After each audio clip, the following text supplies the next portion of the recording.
Bienvenue sur la chaîne d'info qui décrypte et analyse l'actualité pour toi. Aujourd'hui, on parle de l'affaire Balenciaga. Concrètement, Balenciaga est au cœur d'un scandale lié à une de leurs campagnes publicitaires. Une campagne publicitaire qui met en scène deux enfants avec devant eux pas mal d'objets qui peuvent avoir une connotation un petit peu limite, si vous voyez ce que je veux dire. Les équipes de Balenciaga, les responsables et les producteurs de ces campagnes publicitaires se renvoient tous la balle en disant que le caractère sexuel lié à ces photos n'était pas voulu, que c'est une erreur, que ce n'est pas de plein gré. Et comme on le sait dans ce milieu, rien n'est laissé au hasard, rien ne dépasse, tout est vérifié plusieurs fois et ça n'importe quel directeur artistique pourra le dire.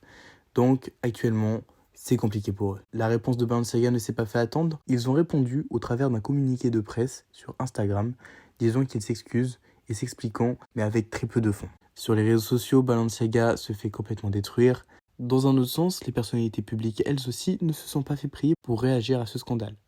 Par exemple, Kim Kardashian s'est outrée de cette situation et menace actuellement de rompre son contrat. Elle n'a pas encore rompu son contrat et rien n'a été fait, mais elle se dit choquée et outrée d'une campagne publicitaire de ce caractère. On retrouve sur les réseaux sociaux des personnalités publiques et des gens d'un peu partout dans le monde qui sont en train de brûler, découper, détruire des habits de la marque Balenciaga. Malheureusement, Balenciaga n'est pas au bout de ses peines car une troisième image fait choc, une image de la campagne publicitaire en collaboration avec Adidas où on peut retrouver un document sur la pédopornographie qui paraît dans ce contexte encore plus bizarre. Ce scandale qui jusque-là avait un caractère essentiellement économique pour l'entreprise Balenciaga prend un tournant politique. Balenciaga est une marque qui s'est toujours affirmée soutenir la gauche et cette erreur, la droite aux États-Unis ne l'a pas laissé passer. Sur les réseaux sociaux, les politiciens de droite aux États-Unis s'en servent et détruisent la crédibilité de la marque au lendemain de la réélection des sénateurs démocrates.